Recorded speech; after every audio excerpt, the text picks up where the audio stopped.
Hello, everyone. Welcome to day 4, session 2B, Climate Justice Fellows, session 1. My name is Ariel Wharton, and I'm a climate change specialist for the University of Maryland, specifically SIEGE. The Climate Justice Fellows program is a groundbreaking initiative led by the Center for Community Engagement, Environmental Justice, and Health at the University of Maryland School of Public Health. This 21-week immersive virtual training and implementation program is designed to equip individuals with essential knowledge about environmental justice and climate justice principles. The Climate Justice Fellows program places a significant emphasis on the Capstone Project, which serves as a culminating experience for the cohort members. This project is cohort members led, along with allowing fellows to take ownership of their work while receiving guidance and support from Ariel Wharton, myself, Dr. Wilson, and Siege. The Capstone Project provides an opportunity for fellows to apply the knowledge and skills they have gained throughout the program to a real-world environmental justice problem in a community of concern within the DMV or Mid-Atlantic region. By addressing a local environmental, climate, or energy justice challenge, cohort members can make a positive impact in their partner community and actively bolster environmental and climate justice initiatives.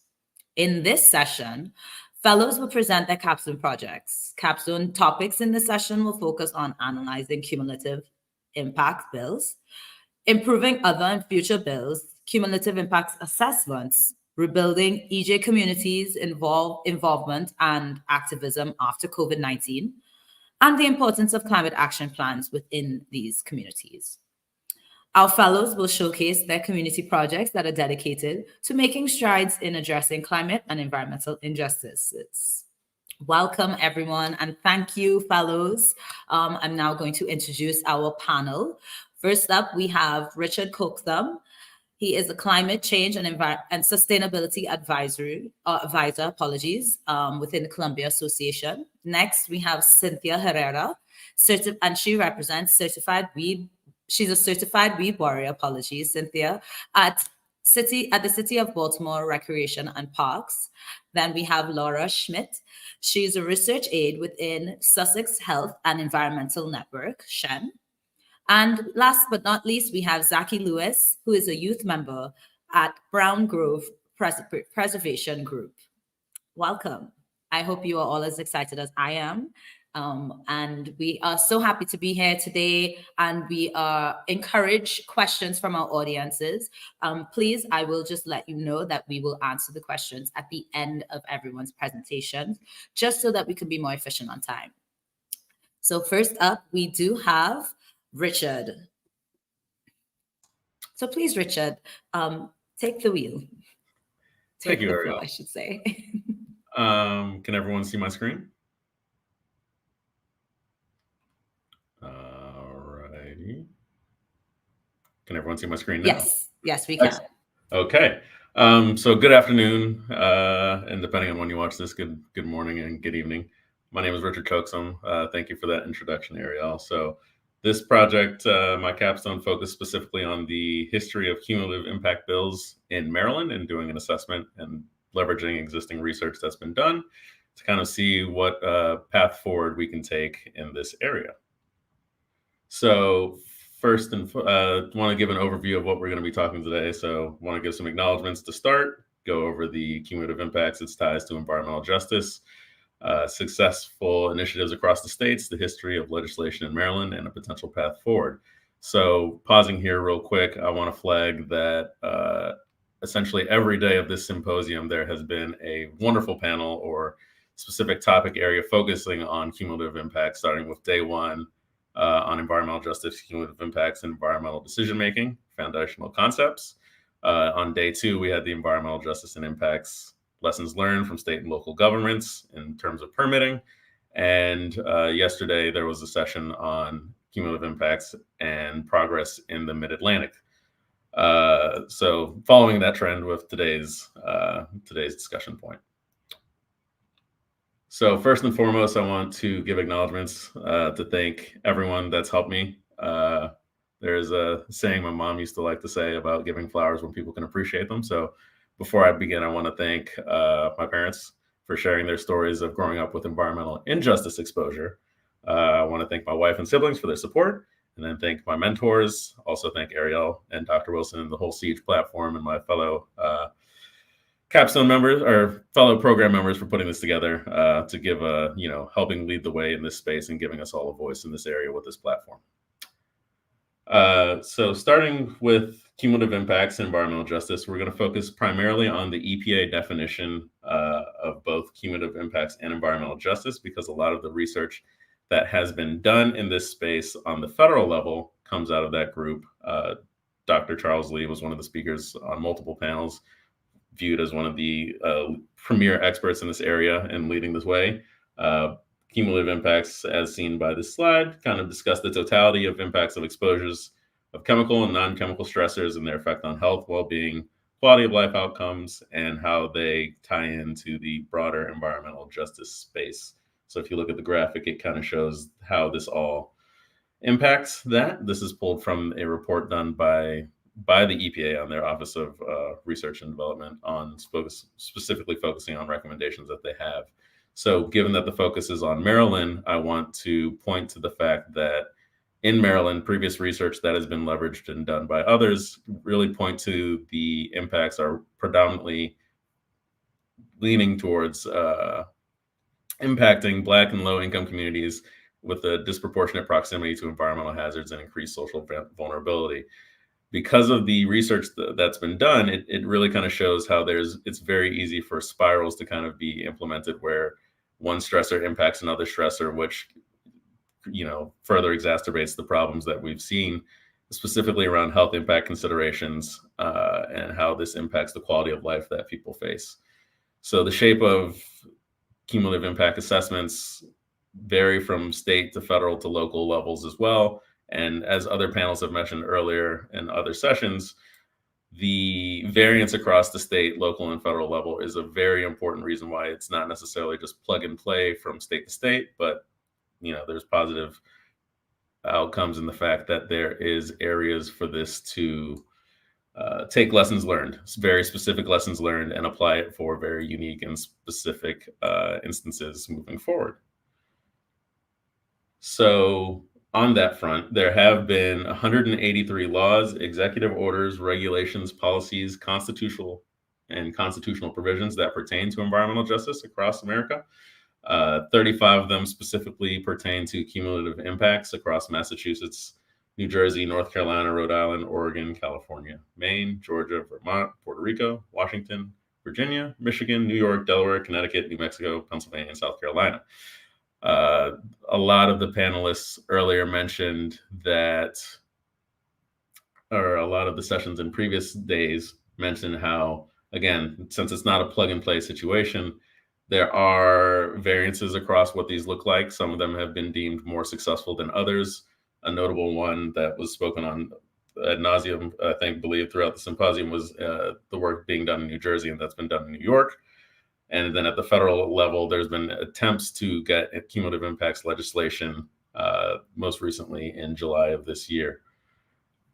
And I want to thank the state-by-state EJ database, which is, I think, a huge resource for this kind of looking at one-to-one areas or leveraging an educational knowledge base that can kind of help as we kind of find a path forward to get this implemented on a broader scale, specifically in Maryland. So looking at what we can see works, what would pertain specifically to communities that have been impacted in Maryland, and kind of acknowledging some of the specific geologic and regional considerations that have to be made.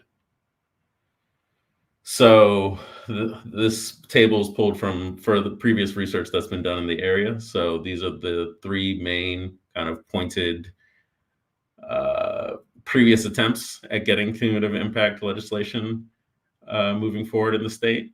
Unfortunately, they weren't necessarily successful, but I will point to the fact that I like to say, as with some of the other work we've seen in this space, they did lay a foundation or bricks that can be built upon.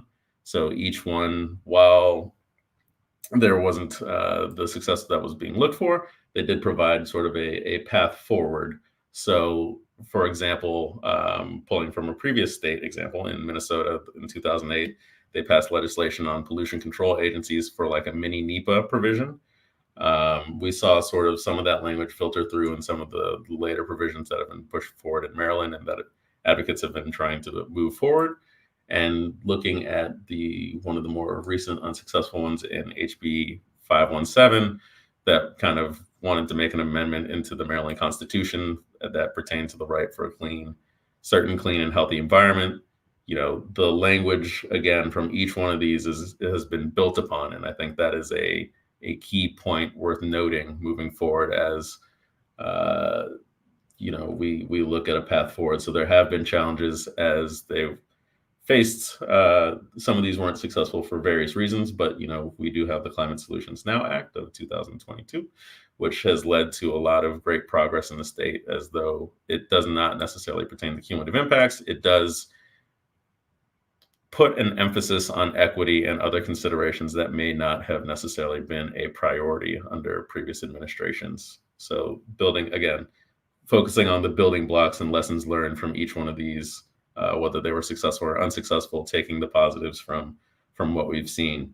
One thing that we've heard a lot, and that I know Dr. Wilson has focused on primarily, is stakeholder engagement and stakeholder empowerment. So looking to work with the communities to make sure that they have the tools and resources needed to kind of advocate more for themselves and kind of do some broader coalition building. And I think that's important because in a program like the fellowship that we completed, one major takeaway is kind of the benefits of what's available and what's there, right? I think we're in a time where we're uniquely positioned, not just with IRA and bill, the legislation, to leverage billions upon billions of dollars to see remediation and work done in these areas, but to kind of make sure that it's codified and it's not just a flash in the pan, right? So making sustained changes that can outlive some of the funding, while we have the political will in the area that we do. So again, highlighting some of the research that was done by the ORD. So the ORD is the Office of Research and Development, and their report, which the final draft was released earlier this year, again, kind of pointing to the timing of there's never been a better time than now to see this kind of development done. These are things that have been acknowledged by many in the environmental justice community, and especially in terms of trying to get legislation forward around cumulative impacts. Getting that stakeholder engagement in the decision-making context. So there's been many groups and advocacy organizations that have been speaking throughout this week. And I think that's just a great way to kind of encapsulate all the efforts that are going on collectively in this area, the scientific considerations and partnering, understanding that no one agency or group is an island. No one group can kind of do it by themselves. This really takes an all hands in approach. So as we see these support mechanisms being put up through the regional technical assistance centers, through other entities that are receiving funding specifically from federal legislation, we're seeing more and more coalescing around the areas to see this succeed in a long-term sense. So one thing that we kind of can look to is, for example, the Maryland Climate Pathway Report was recently released. It's undergoing a public listening session to get more feedback. There's an online session scheduled for September 26th from 6 to 7:30 p.m. Highly recommend tuning in for that. But looking at reports like that, seeing equity being mentioned in the report, but maybe not necessarily a focal point, there is obviously still work to be done. That's not to say that for all the progress we have seen, there's, the work's never done. So those are some of the potential paths forward. And then on the second part, again, in terms of the research and funding that's been put out more recently, so the model resource that was put out in partnership, I believe, between WEACT and the University of Columbia, the grid deployment, grid optimizations, decarbonization, environmental and energy equity platform, Go Deep. So that's an initiative being led by Pacific Northwest National Lab and with federal funding to kind of do human well-being and equity considerations from a health standpoint and just a overall person, like the impacts on persons that have a tie into what this decarbonization pathway looks like. So making sure people aren't left behind and what factors and indicators need to be tracked for that. And then more specifically at a very micro local level in Howard County, I'm now a Howard County resident, formerly a Prince George's County resident, but looking at some of the executive orders and climate action and resiliency plans that are being put forward at the very local level. Seeing what it looks like and being mindful of, when we talk about regional considerations, it is very important to not lose, not lose sight of the things that make up our state. So making sure no community is left behind. I think Howard County is in a very unique place in that they had the funding and the political will has been there to kind of make these kind of adjustments in these plans. And so building upon, what would a version of this look like in other counties throughout Maryland? What are some commonalities there that need to be considered as you kind of build up towards seeing like a statewide version of a cumulative impact? So, there might not be as much need for a CAFO or animal feed operation considerations in Howard County as there might be in other parts of Maryland, but what kind of stormwater resiliency initiatives? Ellicott City had some flooding in the past few years, a historic amount. So looking at kind of county-specific considerations that need to be made so that there is a framework that can be put in place so that resiliency and the cumulative impacts of not just the positive and negatives, or not just the negatives, but also the positive outcomes that come from some of this legislation and investment we can track. So I did focus a lot on the negatives throughout some of this, but I do want to highlight, there is an opportunity for positive investment. So when we track the funds that are coming from the federal government and from the state level, just making sure it's equitable in how it's spread out. So that can all be part of the consideration for these impacts. So with that, I believe I am approaching time. So I will say thank you. And I will end there. Thank you, Richard. Thank you so much. Definitely, you were right on point with hearing about cumulative impacts literally every day for this symposium. Extremely relevant as of right now too. So I do appreciate you choosing this topic. I was going to say tropic. Sorry. And yeah, great presentation, and thank you for being a part of this group. If anybody has questions for Richard, please drop it in the chat, and we will circle back once we complete everyone's presentations. So next up, we have Cynthia Herrera.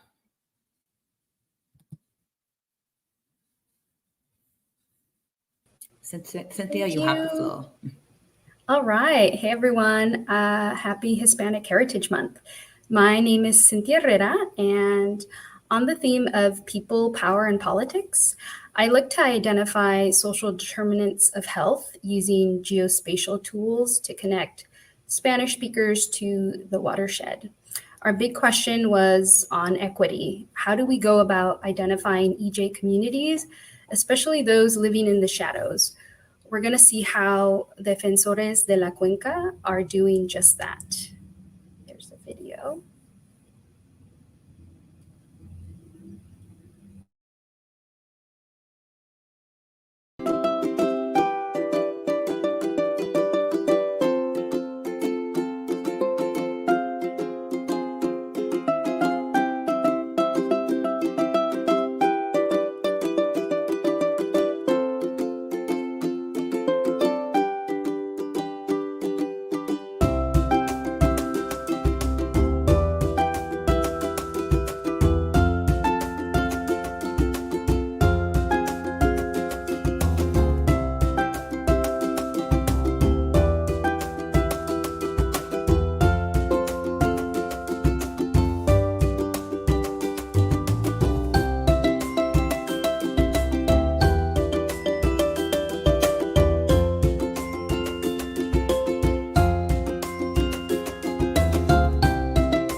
right. So after reading about the watershed defenders, or Defensores de la Cuenca, in a recent Baltimore magazine feature, I reached out to them. I was drawn to their values of access to education and the experiences and leadership to communities. They were founded 3 years ago. It's a Latino-led nonprofit, and it serves the DMV area and beyond, connecting people to the watershed and also to nature and each other. The defenders of the watershed offer connection and healing, but they also know that communities they want to reach are operating from a place of survival mode. So they ensure the experiences they curate are welcoming and include safety and accessibility. So providing food and transportation, because they know that dominant Spanish-speaking communities and their most vital resource is their time. EPA defines EJ, or environmental justice, as the fair treatment and meaningful involvement of all people, regardless of race, color, national origin, or income, with respect to the development, implementation, and enforcement of environmental laws, regulations, and policies.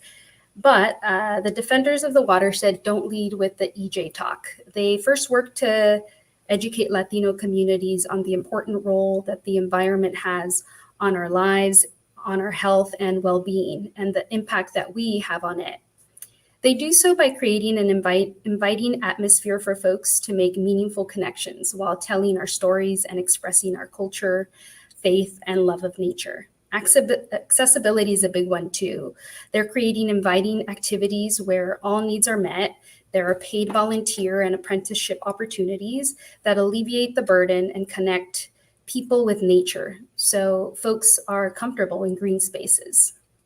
They believe that with the access to the right resources, the Latino community can be empowered by their own ability and become strong and confident leaders, advocating for things important to them.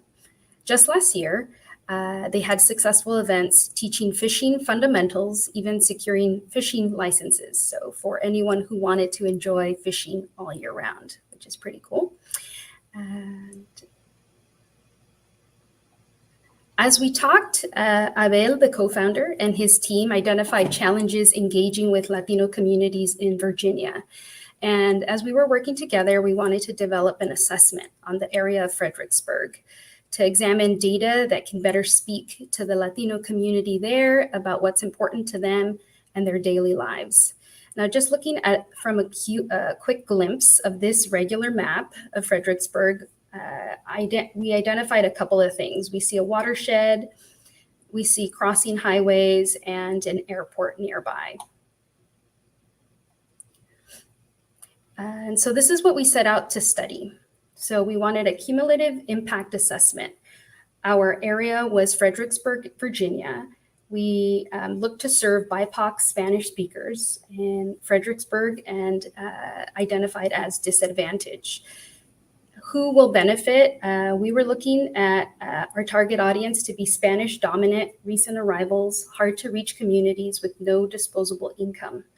And the tools that we found useful were the EPA EJ screen and the Climate and Economic Justice screening tool to track social determinants of health.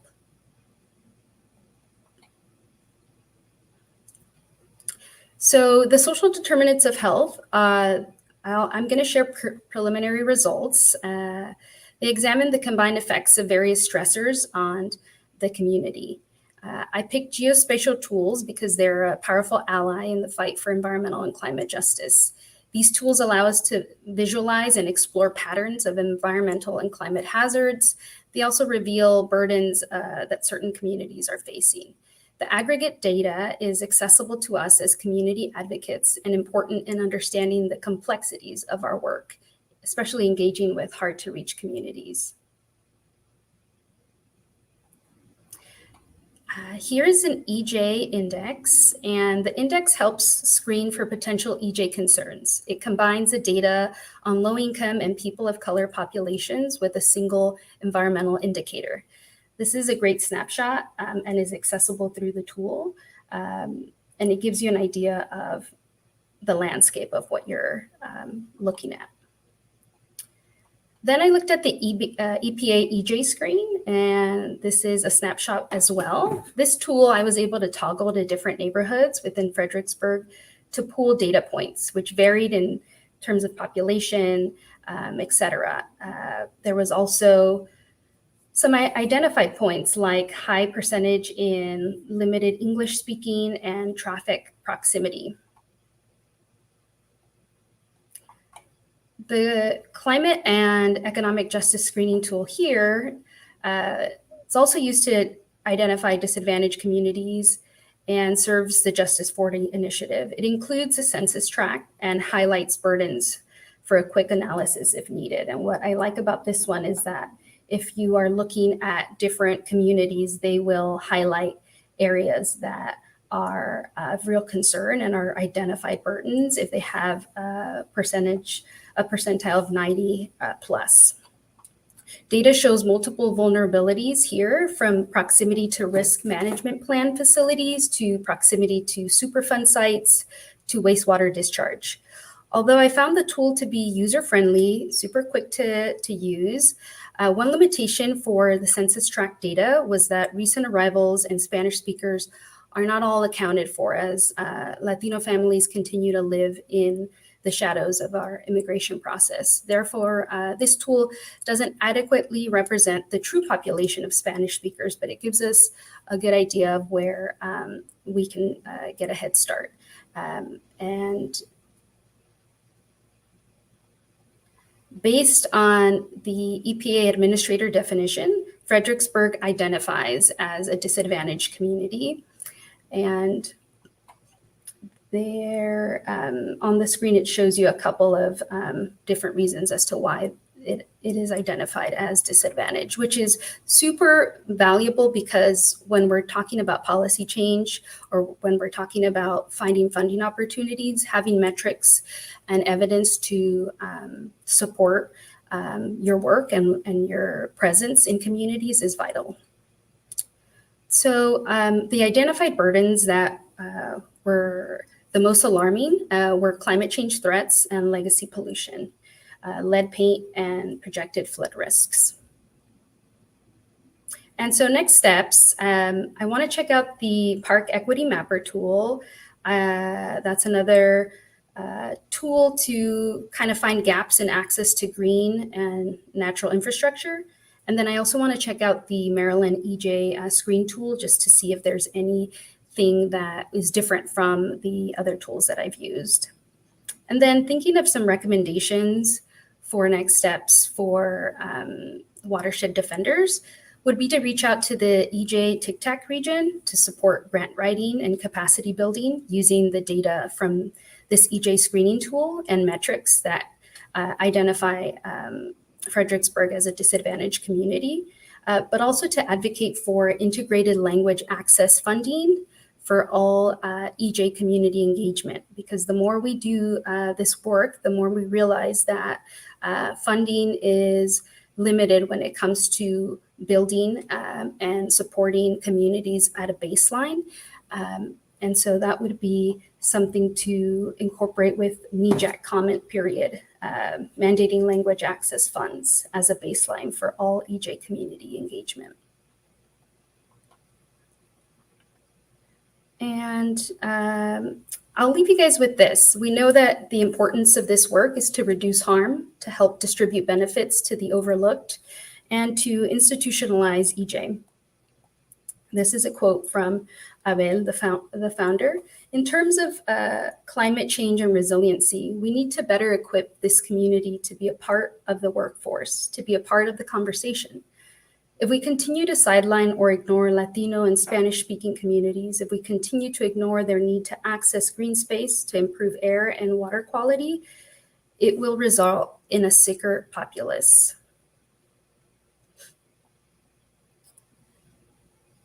And with that, I say thank you. If you would like to support Defensores de la Cuenca, you're promoting Latino leadership in outdoor spaces, there is QR code and other information to get you started. Thanks. Thank you, Cynthia, and happy Hispanic Heritage Month. That was really, really great. I do appreciate that You focused on the use of mapping tools to assess the, disparities within Latino Spanish-speaking neighborhoods, especially in Virginia. Some spaces aren't as touched upon, I think, within Virginia versus, say, Maryland. So yeah, I'm happy that you chose such a important topic as well. I mean, all of the topics are important, to be fair, but I might just be biased because I've worked with you all so closely. So, but thank you. And our next fellow, our next presenter is Laura Schmidt. You have the floor. Awesome. Can everyone hear me and see my slides? Awesome. Yes, ma'am. Thank you. Okay, so I'm Laura. I had the pleasure of being in this program, and for my capstone, I decided to focus on a case study of the area of Seaford, Delaware, which currently there is a biogas facility that is in the works of being constructed. And so I decided to focus on community perspective of the area. It is an environmental justice community, and a lot of their voices have been not acknowledged in the process. So the Bioenergy Innovation Center is produced by the Maryland-based company Bioenergy DevCo. They purchased a pelletizing plant from Purdue in 2020 to create a facility in which the process of anaerobic digestion would be used to create biogas, which is pitched as a renewable source of energy that may reduce the heavy reliance on fossil fuels. Now, this seems like an awesome idea, but there is definitely, it's not black and white, and we will go further into that. So the science behind the plant is basically, it occurs when organic matter, which in this case is going to be focusing on poultry waste, is broken down in the absence of oxygen to produce biogas. This process is strongly supported by a lot of environmental groups as a way to cut down energy costs and kind of as a movement towards combating the climate crisis. So as great as this sounds, as I mentioned before, there's definitely a lot of greenwashing that happens within the biogas industry. Biogas can actually have a lot, and does have a lot of harmful byproducts in its production. These include carbon dioxide, methane, nitrous oxide, hydrogen sulfide, and ammonia. The two that are particularly harmful in these areas definitely include methane and ammonia. The facilities are often advertised as being kind of able to capture these, and actually lots of research has shown that there's quite a bit of leakage of methane, particularly towards the surrounding communities. So as well, along with these can be extremely detrimental for public health. There has been evidence of increase of asthma rates, respiratory diseases. It can increase the death rate. And in this particular area, there has been an increase of cancer rates amongst the residents. Along with this, obviously, it's not perfect, and because of the byproducts, there's also actually impacts towards climate change. So yeah, it's definitely pitched as an idea that is actually not as strong as it could be. There is some research that's happening around it in order to kind of advance the technology behind it.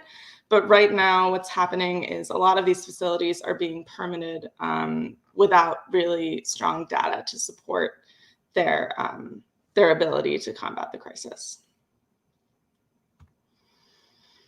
Another big important environmental hazard that is associated with this facility would be the transportation of poultry waste. This particular facility requires and permits the transportation of over 200,000 tons of poultry waste across 4 states within the Delmarva region. Along with, the particulate matter and effects of that can come from that transport. Transport and traffic pollution is also a key issue that comes with this.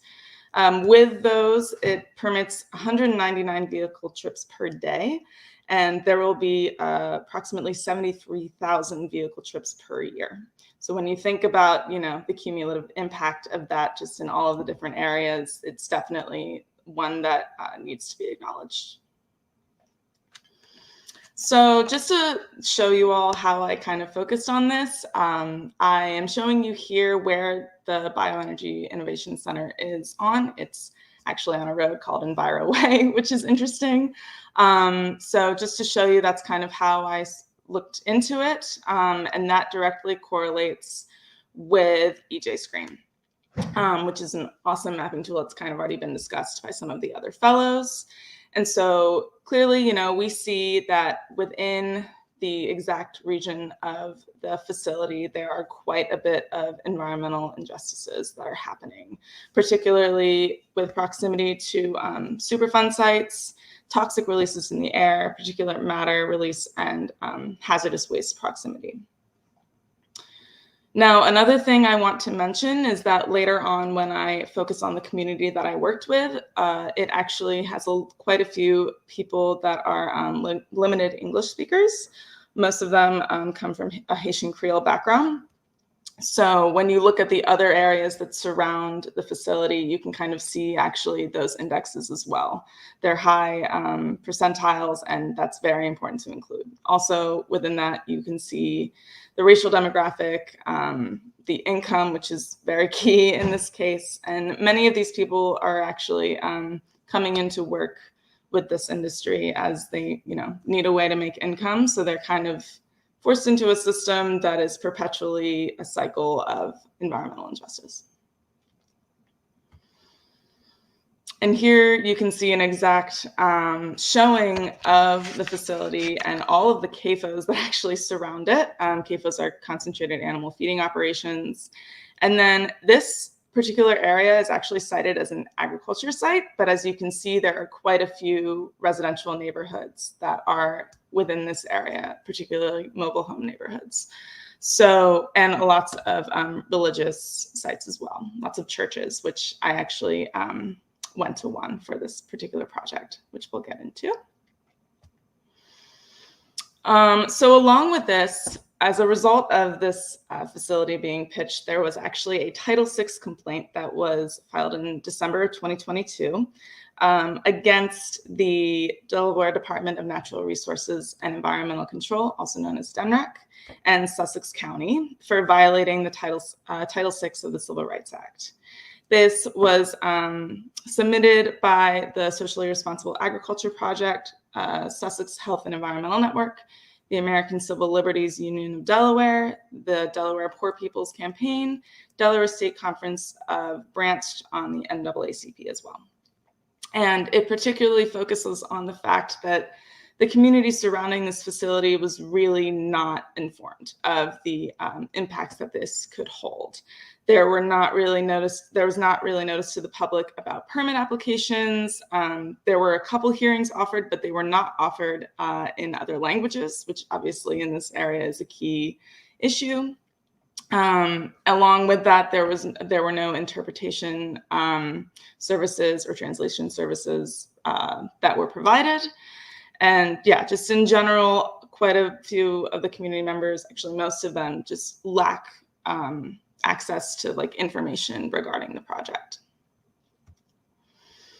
So there are 17 principles of key principles of environmental justice, and this particular project focused on 5 that all have to do with the right to self-determination, the right to decision-making at every level, which these folks have been cut out of, thus the Title VI complaint. The rights of workers to have a healthy, safe, and general environment and work environment. There are clearly a lot of issues that come with this, just being exposed right outside in your home, as well as in the working conditions. And then, the need for both urban and rural areas to be clean and help the communities rebuild while honoring the cultural integrity of the communities, which in this region seems to be quite an issue. So prior to me going and doing this project, there was a lot of previous community outreach in this community. So some of them actually had some of the information, but when I went, it was clear that there was still quite a bit of misunderstanding. So we will get into that. So I went on August 26th and conducted a community conversation and survey. I went with Maria Payan of the Sussex Health and Environmental Network, along with Gabby Ross and Michael Payan. I have had the absolute pleasure of working with Maria for many years, and so it was an honor to join her again with this. We also had the support of local nurse practitioner Imani Dorval, and she has regularly done work with this organization and this movement as well. And she provided translation services, which was wonderful, hugely helpful. So now I'm going to go into some findings from this research. For the demographic data, which I originally collected, I focused on age, gender, the race and ethnicity, total household income, and how long residents had been in the area. So the age range was huge. I mean, there were everyone from children to folks that were over the age of 59. Most of the folks that participated in the survey were women.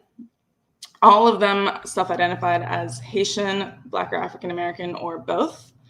50% had a total household income of 0 to 29,000, and that's total household income. Actually, only 1 out of the 30 had a total household income of over 100,000. So clearly, this is quite a low-income area, and it was a mix of mostly new residents. So, guests for that could be folks that were coming in to work for the industry, or folks that had been there for quite a while, over 10 years. So when it comes to thoughts and concerns on community health, 76.7% of participants ranked their community as being somewhat healthy. It's key to note that for a lot of these questions, we kept it fairly simple to kind of, support the folks that had limited English. So somewhat healthy is not great. I mean, that could be a big range, but it's definitely something to acknowledge. And that same number of folks were concerned about the health impacts of large industrial projects. It's also clear that anaerobic digestion is still a very new concept to many. Only 10% of the folks we did the survey for actually felt familiar with the processes behind it.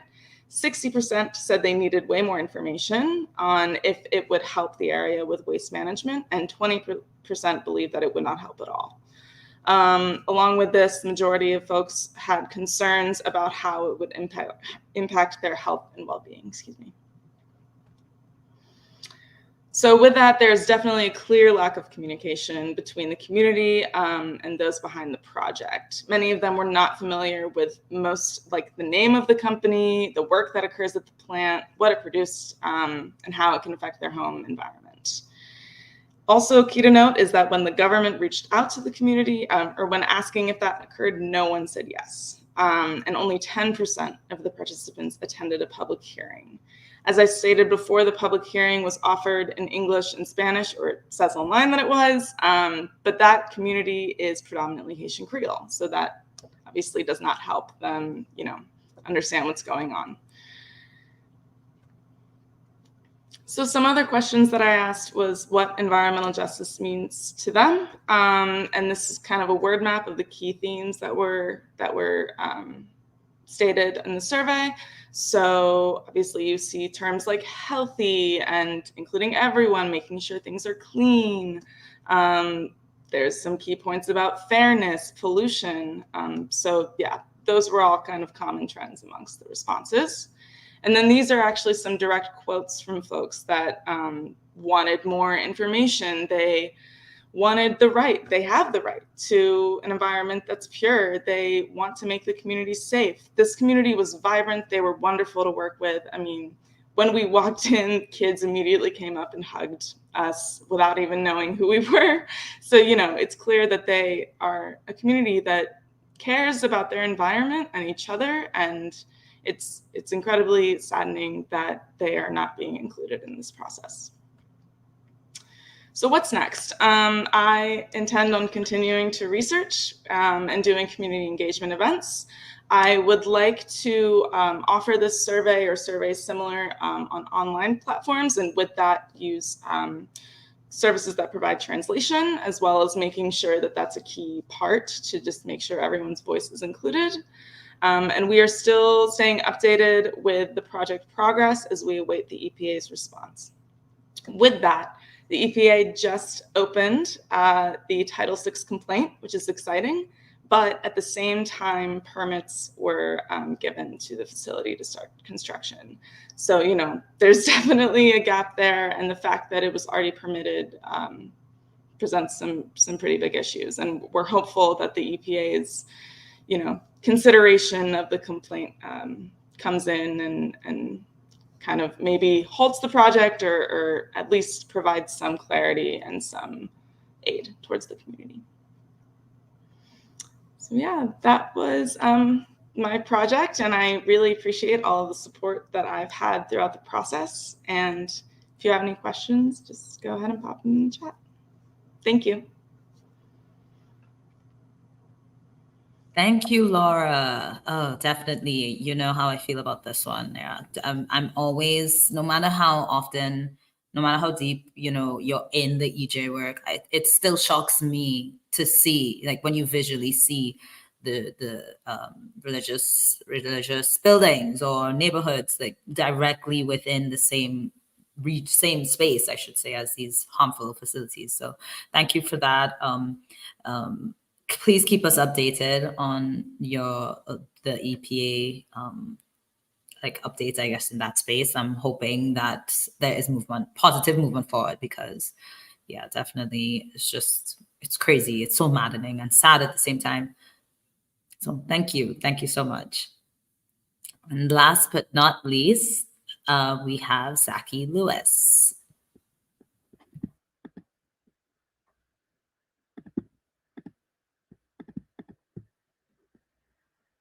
All right, can everybody see my screen?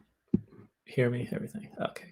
Hi, my name is Zaki Lewis. I am also another climate justice fellow, and I am a member of the Brown Grove Preservation Group. A little background about myself. I am a recent graduate of the University of Virginia. I did sort of grow up in the Brown Grove community. I lived here about from birth to 2 years old. I have grandparents that live here, so I was here pretty much every summer holiday break, and I've over the time kind of seen how industrial encroachment really has changed the Brown Grove community.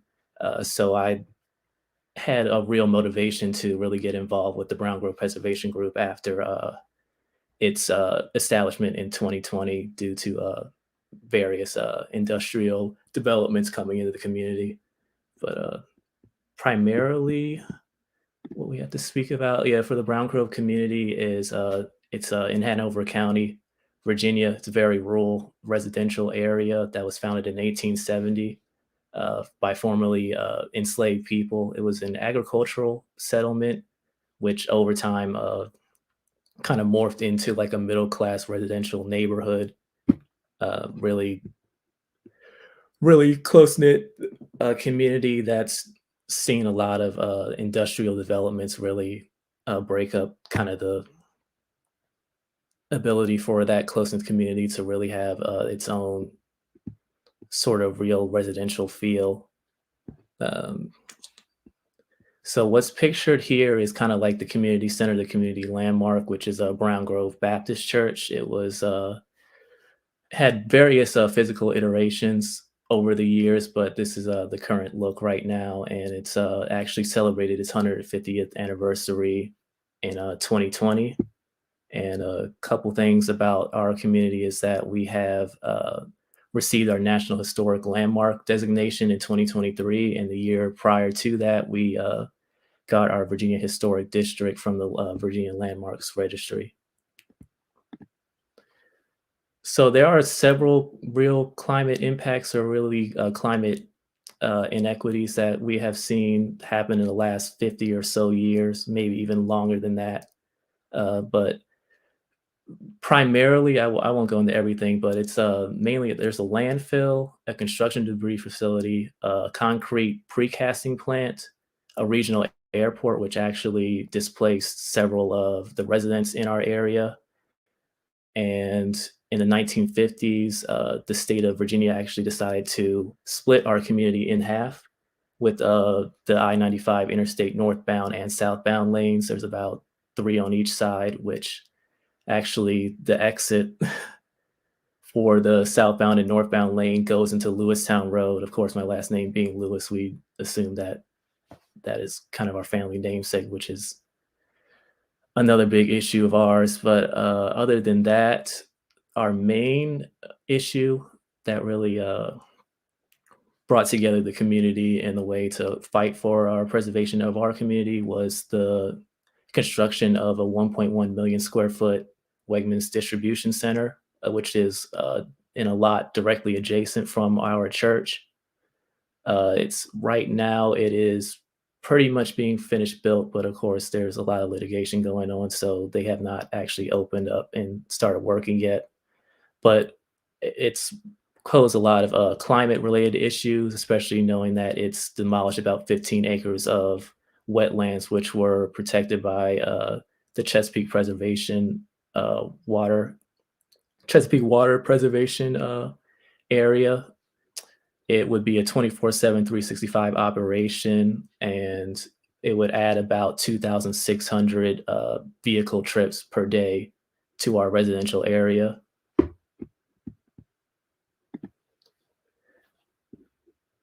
Others issues with this Wegmans distribution center is that a lot of the formal studies for the climate impacts were kind of overlooked or just not done in the way that they should have been to really figure out how these climate impacts are going to impact our whole community. There was really no open engagement from government agencies with our community. It's just kind of an issue with underrepresented communities is that they're not really involved in the government process. We've even learned that Governor Northam provided a $2.3 million subsidy for Wegmans to build in Virginia. And we actually invited several different government agencies and Northam himself to come out and really see the type of impact that that would have on our community. And nobody really came out to even hear what we had to say. So we also requested to go onto the property knowing that a lot of the area had unmarked graves of former descendants, our ancestors, and we were not allowed to do that as well. The Army Corps of Engineers has failed to provide timely responses to the community in general, thereby keeping us in the dark about the whole process. So that's really what motivated our community to build this Crown Grove Preservation Group. Our main goal was really to preserve not only the history, but our homes in the residential area, knowing that industrial encroachment has really disbanded the whole community. I'm one of the very few young people that I live near the area or that are still part of the Brown Grove community. And a lot of it is due to the industrial encroachment of having several different factory processes, and then even that large air-conditioned building being built right across from our community center. So it's really a lot of what we want to do is just protect and preserve our air, our water, in honor of our ancestors and for all generations. And we do that through like a multifaceted approach. We have do speaking engagements and networking. We do community service, community capacity, activism, and public outreach. And also we partner with different EJ and CJ community action packs that also help us really learn how to really redress a lot of the climate impacts that we've experienced over the last 5 or 6 decades. So getting into the climate action plan, a basic understanding of it is it's a comprehensive strategy used for measuring, tracking, and reducing greenhouse gas emissions and adopting climate adaptation measures to reduce other climate impacts. It outlines specific initiatives designed to reduce greenhouse gases, mitigate the effects of climate change, and build community resilience in the face of a changing climate. But what's also important to go over is how to really integrate climate equity, and how health impact assessments can really help us learn about how this climate change issue really affects not only the environmental health, but like the physical and mental health of our residents. So I had to really start in the beginning stages, really figuring out how I was going to go about limiting the scope, really being able to like define and figure out what our main unique climate justice issues are, and not just general climate issues that everybody is dealing with. Because of course, living in such a rural residential area, you have your own unique climate impact issues that you had to go about. And of course, that's not something that, as an underrepresented group, you don't see a whole lot of attention to, like the very minute issues from smaller communities. So my first thing was to define the purpose, limit the immediate scope. Then really what I had to do was set realistic and achievable and actionable climate goals, figuring out a real timeline. Was it financially feasible for our community? What type of grants, or even like micro grants, would we have to really go about trying to apply for in order to help with us? But a real big issue was physical, legal, and social barriers. I know a lot in our community are very elderly, and they're not as open to really changing their lifestyle a whole lot. So, and also learning about really how these climate impacts can really affect their day to day, of course.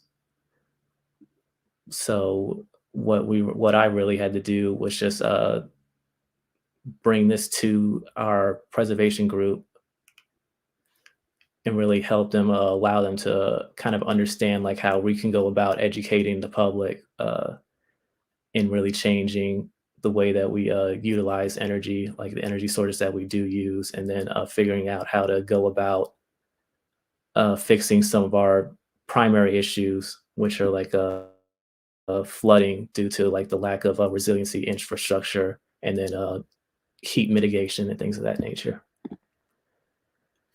So yes, our the widespread climate issues, yes, for Hanover County, based off this study from Pennsylvania State University, is altered rainfall patterns, heat waves, droughts, extreme weather events, being like tornadoes, hurricanes, and flash floods. Flash floods probably being the most important for our community. So at least for our unique EJ issues, because of the destruction of 15 acres of wetland, of course, that's going to affect our ability to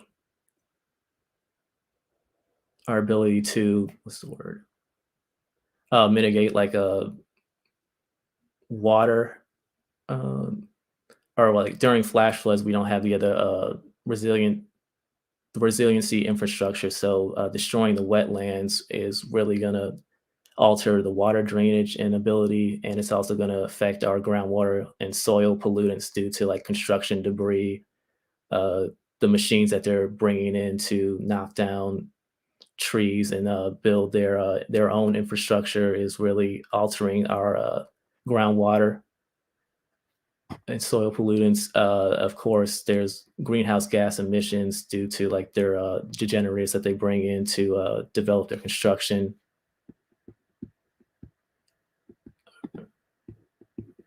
So the index of my climate action plan was, first of all, it's an introduction, an overview, delineating what the environmental hazards were, and also the mitigation resilience goals that I had. Primarily, the focus was on number 3 and number 4 and number 5 for this, the mitigation resilience goals that I put on the next page. So everything from the greenhouse emissions, renewable energy, total energy usage, and groundwater soil reclamation, I kind of had to look at other climate action plans. Actually, Richmond, Virginia has a pretty comprehensive climate action plan that does include climate equity standards. So looking at that, then also looking at a smaller area, as in Charlottesville, Virginia, where I went to school, I looked at their climate action plan as well and kind of learned how to go about writing a type of a comprehensive climate action plan for such a small community that doesn't have a whole lot of climate related data. So my standards went by 2030. I went by a 10% reduction in residential greenhouse gas emissions. Renewable energy, I hope to increase that by 10%. Total energy reduction by 10%, and reclaiming at least 10% of the degraded, polluted groundwater, specifically from a lot of these industrial developments that have really taken a lot of the arable land that we had, knowing that a lot of our residents do utilize well water but aren't able to drink it because it's no longer potable due to groundwater pollution, is main focus of mine on kind of mitigating any sort of like additional flood issues in our area, and soil erosion and water drainage due to the kind of variety of construction projects that are going on. But I thought what was most important was really to be able to establish a community resilience hub. And of course, Brown Grove Baptist Church kind of being our community landmark, I decided that that would be the best place in order to go ahead and build some sort of resilience hub that has food access, water access, electricity, and Wi-Fi access. What was primarily important was really anything related to like the soil erosion and groundwater issues. And from my research, I was able to figure out that rainwater collection and building a community garden would be two very realistic things to do, at least at first, for the resiliency hub. And then, of course, more expensive, more long-term things that we should be doing are like reflective roofing for heat mitigation and solar panels and generators. But initially, it's just being able to sort of reclaim part of our groundwater pollution, and the soil erosion would be most important. But all of this has to go through Brown Grove Preservation Group. The importance of increasing our capacity to really teach and really get our community to understand environmental justice and why that is so important to our community, and how we can kind of redress our climate impacts, and getting our older residents to really understand that, and also getting younger residents to want to come back to the area and live and help fight for climate justice. So in some ways, we have made strides with our partnerships that have helped us increase our own EJ capacity, like even my ability to write grants. That's kind of my part in this whole preservation group, is help writing grants and having ideas on how to create funding in order to resolve some of our issues. Another thing too is our partnership with the EPA EJ screen, or the EPA, so that they can come out and do evaluations, so we can be a part of the EPA EJ screen. We also have our own, like, the very preliminary mapping tools to kind of delineate our different climate impact, climate hazards and environmental hazards in the area.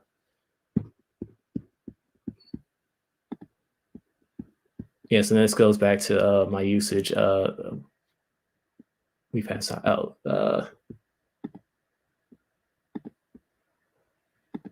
Okay, I guess, yeah, if we had passed time, I can finish with just saying that, well, thank you for listening. If you want to have any contact or support with our community efforts, this is all of our social media, and it's all our social media where you can learn more about our history, and then also you can learn how to help us protect our community and protect Hanover in general.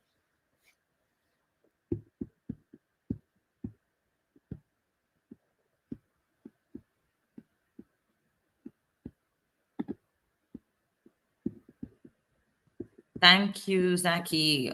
Extremely comprehensive. Wow. I mean, to be in the actual community and be very hands-on and see what's happening around you. The amount of EJ issues you mentioned, like I can't even imagining. It's but it sounds like there are movements moving forward. Climate action plans are extremely important, and I feel like there's so much information within this presentation. I could have listened for so long. I'm so sorry that we have a set amount of time. But please, everybody, if you have questions for Zaki or any of the other fellows, please drop them in the comments right now. And if you needed to get more information from our fellows as well, we can re-put that like last slide information page back up if you didn't catch that. I did see one particular question coming in for Richard. The question is, who did Richard partner with for his capstone? Yeah, so thanks in part to Siege, I was connected with the Mid-Atlantic Justice Coalition. So Jennifer Coons was a great sounding board throughout this process. Plan on working with her moving forward and hopefully seeing what we can do with that coalition building and convening to kind of get a cumulative impacts bill through Maryland.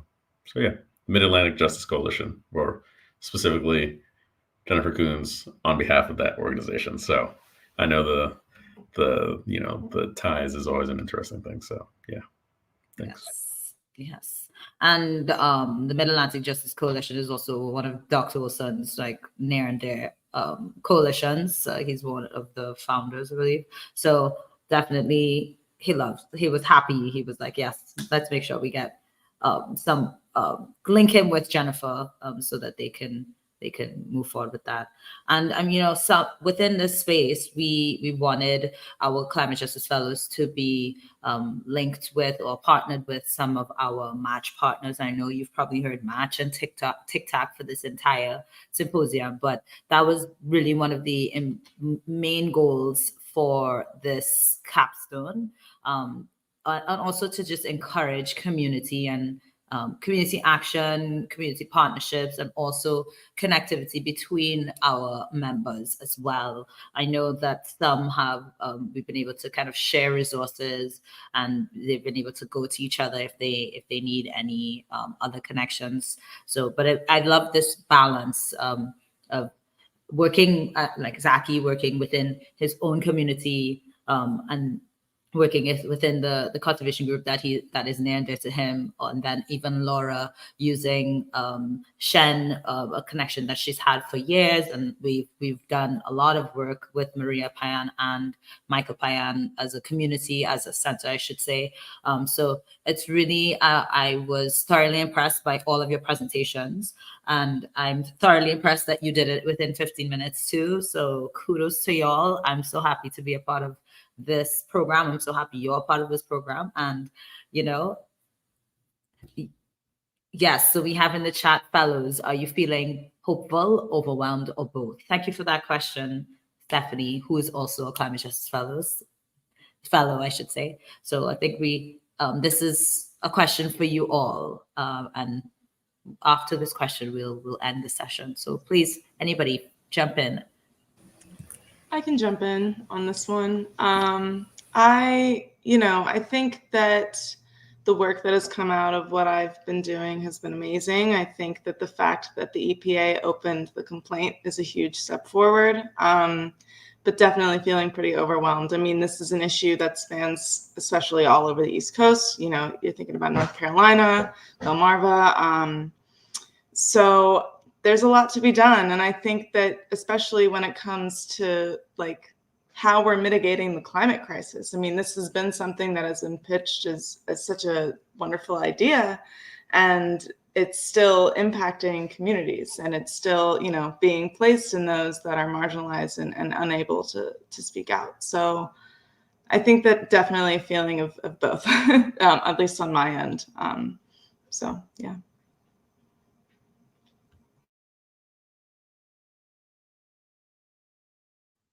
Anyone else? Any other thoughts? Oh, camera. I'll go. Cynthia's not going to go. Okay. I mean, for me, it's also a healthy mix. I think the encouraging thing on the hopeful front is we are in a very specific moment where there's a lot going into this space. There's a lot of attention being given to environmental justice.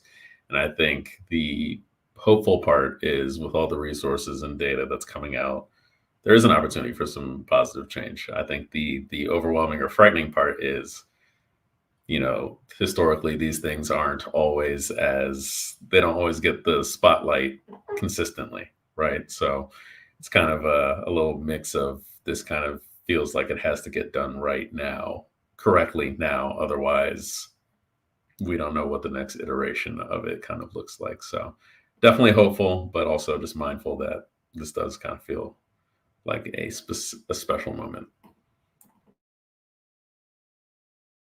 Right. Thank you so much. So with that being said, thank you all for joining us for Climate Justice Fellows Session 1.